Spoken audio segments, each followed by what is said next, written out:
Officer James Reilly's body cam captured the backyard of 4472 Oakmont Drive in Columbus, Ohio at 2:17 p.m. on August 14, 2024. A chain-link fence separated the property from its neighbors. Weeds had grown waist-high. An overturned grill sat near the back porch. A wooden storage shed stood in the far corner, its door hanging open. The disturbed soil was impossible to miss. A rectangular patch of earth, roughly 6 feet by 3 feet, darker than the surrounding ground. Fresh dirt, recently turned. A shovel leaned against the shed wall. Dirt still clung to the blade. Reilly radioed for cadaver dogs. Within 40 minutes, a K-9 unit arrived. The dog alerted immediately. Officers cordoned off the backyard. By 4:09 p.m., forensic teams began excavation. They found her 18 inches below the surface. Her name was Rebecca Hartwell, 29 years old. A dental hygienist at Family Smiles Dentistry in the Short North District. She'd worked there for 6 years. Her co-workers described her as punctual, warm, someone who remembered patients' children's names. She lived alone in a studio apartment on 3rd Avenue. Her parents lived 3 hours away in Dayton. They spoke to her every Sunday evening without fail. She'd been missing for 11 days. Rebecca's body was wrapped in a blue tarp secured with duct tape. She was fully clothed. Jeans, a white t-shirt, sneakers. The medical examiner would later determine she'd been strangled. Ligature marks circled her neck. Petechial hemorrhaging in her eyes. She'd been dead approximately 10 to 11 days. The property at 4472 Oakmont Drive belonged to a man named Vincent Caldwell, 34 years old. He worked as a warehouse supervisor at a medical supply distribution center. He lived alone. No prior arrests, no restraining orders, no documented history of violence. He wasn't home when officers arrived. His car was gone. The house was locked.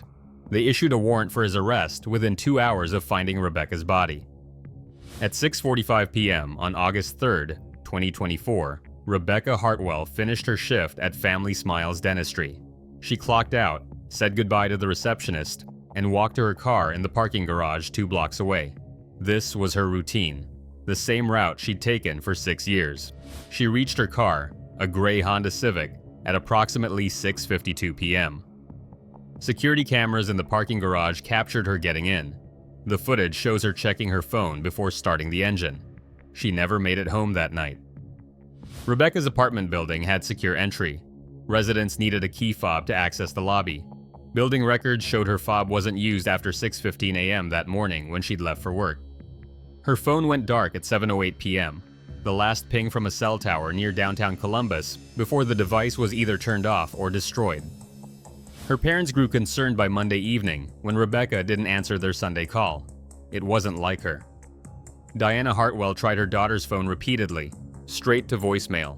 She called Rebecca's roommate from college. She called the dental office.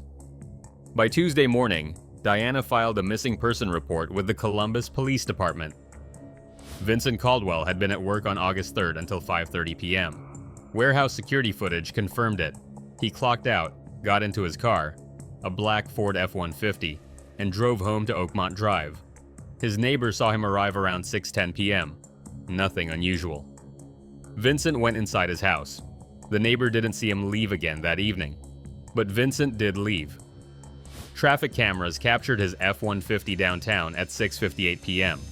The truck drove slowly through the Short North District, circling the same 3-block area where Rebecca's car was parked. At 7:04 p.m., the truck entered the parking garage. 4 minutes later, Rebecca's phone went dark. Security cameras inside the garage had blind spots. The angle that captured Rebecca's car didn't cover the driver's side door or the immediate area around her vehicle. No footage showed what happened next. But when investigators reviewed the timestamp, Vincent's truck exited the garage at 7:11 p.m. Rebecca's car remained parked in the garage for 11 days. By the time police found it during the missing person investigation, the only evidence inside was her work badge on the passenger seat and her water bottle in the cup holder. No signs of struggle. No blood. The car had been wiped down. Vincent returned home that night around 7:45 p.m. His neighbor saw the F-150 pull into the driveway. Vincent got out, went to the back of the truck, and carried something wrapped in what looked like a blue tarp toward the backyard. The neighbor thought Vincent was doing yard work, disposing of branches or old cushions. The neighbor went inside and didn't think about it again. Vincent spent 3 hours in his backyard that night. The shed light stayed on until after 11 o'clock p.m. A motion sensor light near the back fence flickered on and off as he moved between the shed and the disturbed patch of earth near the foundation. He was burying Rebecca Hartwell. The shovel he used was still leaning against the shed wall 11 days later when Officer Reilly found it. When Rebecca's parents reported her missing on August 6th, detectives immediately pulled security footage from the parking garage where her car was found. The gray Honda Civic sat untouched in its spot. No one had come back for it. The key fob was missing. Investigators canvassed the area. They interviewed employees at nearby businesses. A barista at a coffee shop across the street remembered seeing Rebecca regularly, but couldn't recall seeing her that Saturday evening. The parking garage attendant worked only weekdays. The automated pay system had no record of another vehicle entering within the same 15-minute window as Rebecca's arrival. Detectives pulled traffic camera footage from surrounding streets. That's when they found Vincent Caldwell's F-150. The truck appeared in 4 different camera angles, circling the short North District between 6:58 and 7:04 p.m. The license plate was clearly visible. The truck entered the parking garage at 7:04 p.m. and exited at 7:11 p.m. Investigators ran the plates. The truck was registered to Vincent Caldwell, 4472 Oakmont Drive. Detectives cross-referenced Vincent's name with any connection to Rebecca. No mutual friends on social media. No shared workplace history. No dating app matches. No phone records showing contact between them. They'd never met. Vincent had selected her at random. On August 8th, detectives obtained a warrant to search Vincent's property. When they arrived at 4472 Oakmont Drive at 8 a.m., Vincent's truck was in the driveway. The house appeared normal from the street. Curtains drawn. Lawn recently mowed. Vincent answered the door. He was calm, cooperative. He invited officers inside. The house was clean. Almost too clean. The living room smelled like bleach. The kitchen counters were spotless. Not a dish in the sink. Not a piece of mail on the table. Detectives asked Vincent about his whereabouts on August 3rd.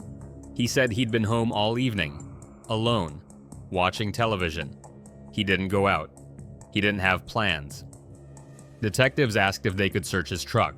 Vincent said yes. The F-150 had been recently detailed. The interior was spotless. No trash, no personal items. The bed liner had been scrubbed. Forensic teams found traces of bleach and cleaning solution. They swabbed the truck bed, the tailgate, the door handles. Lab results would take weeks. That's when Detective Sarah Brennan asked about the backyard. Vincent hesitated for the first time. Just a moment. Then he said, "Go ahead." Officer James Reilly walked through the chain-link gate at 2:17 p.m. His body cam captured everything that came next. The disturbed soil near the shed.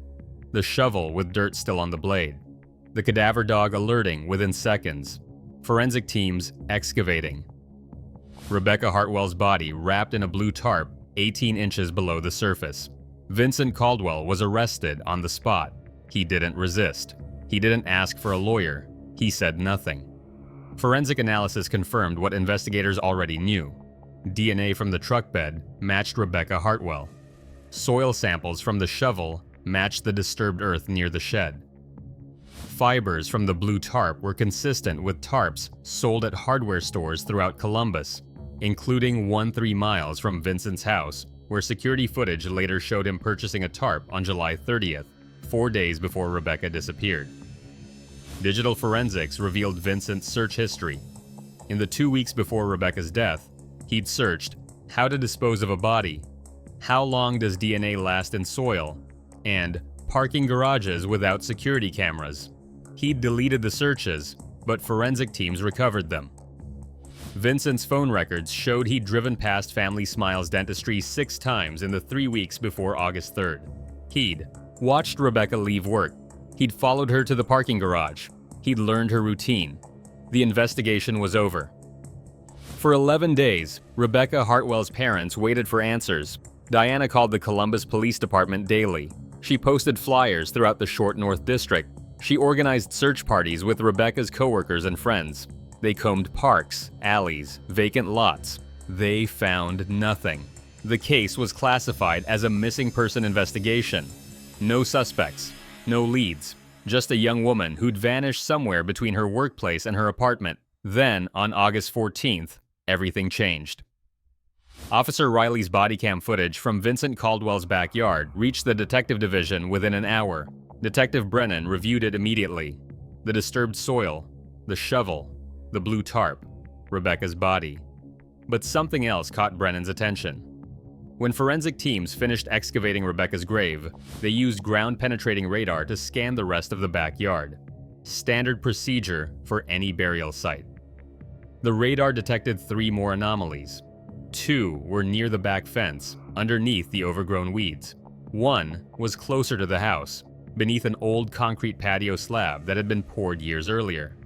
All 3 showed the same signature: disturbed soil, voids in the earth, density inconsistencies consistent with decomposition. Forensic teams began excavating again. By 9:00 p.m. on August 14th, they'd found the second body, female, buried in a similar blue tarp. The remains were more decomposed than Rebecca's. Investigators estimated she'd been dead between 6 and 8 months. Dental records would later identify her as Amanda Pierce, 27 years old, a server at a restaurant in German Village. She'd been reported missing in January 2024. Her case had gone cold. The third body was found the following morning. Female, buried for approximately 1 year. Identified through dental records as Cassidy Roth, 31 years old, a paralegal at a downtown law firm. Reported missing in August 2023. No suspects, no leads. The investigation had stalled after 3 months. The fourth victim, the one beneath the concrete patio, required jackhammers to access. Forensic teams broke through the slab on August 16th. They found skeletal remains wrapped in plastic sheeting, not a tarp. The body had been there for years. DNA testing and missing person databases would later identify her as Lauren Simmons, 25 years old, who disappeared in May 2021. Her case had never been solved. Vincent Caldwell had been killing women for at least 3 years, maybe longer. Investigators tore through his digital life. His phone contained hundreds of photos of women, taken from a distance, without their knowledge. Women leaving grocery stores, women walking dogs, women getting into cars. He'd been hunting.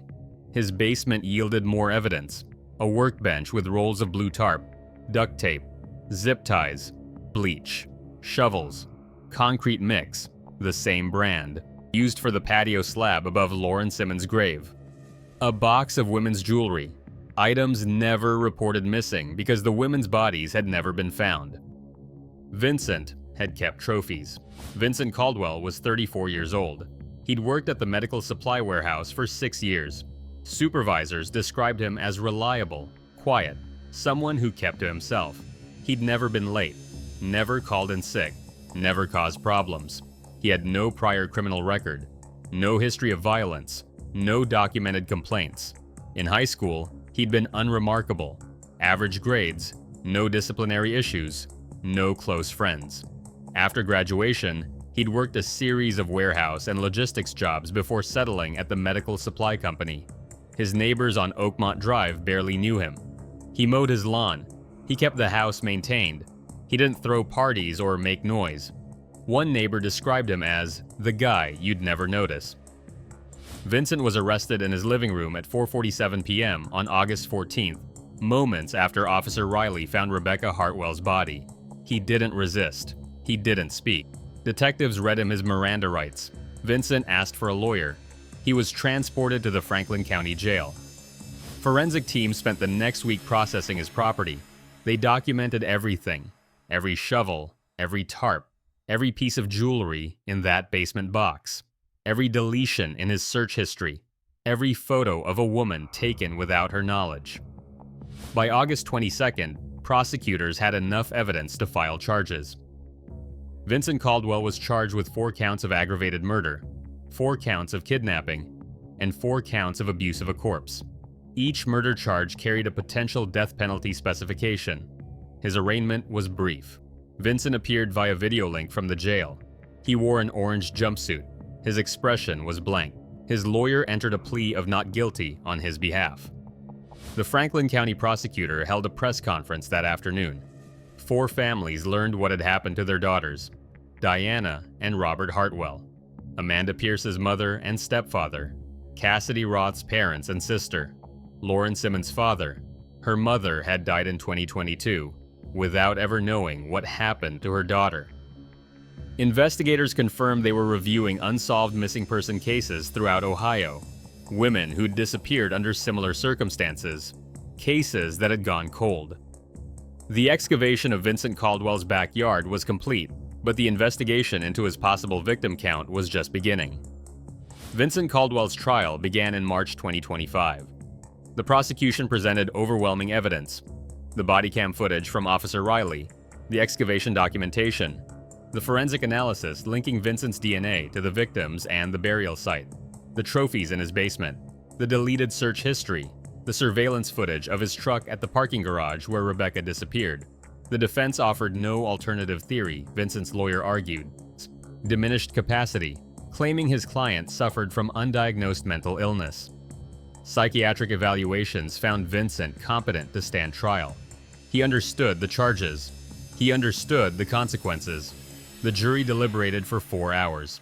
Guilty on all counts. The penalty phase lasted 3 days.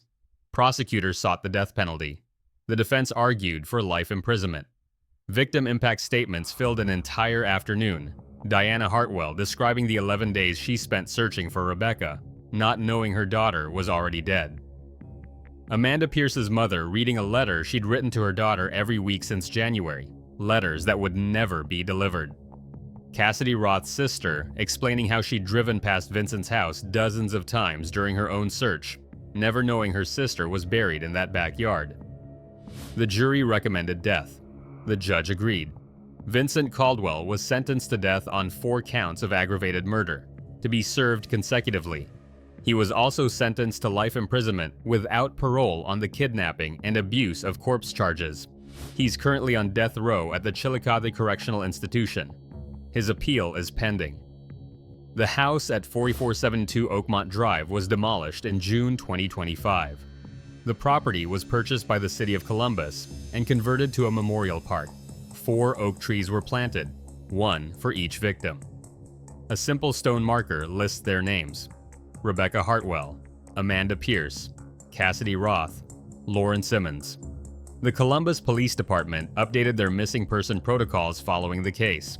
When a woman disappears without explanation, investigators now immediately review traffic cameras and parking garage footage within a 5-mile radius of her last known location.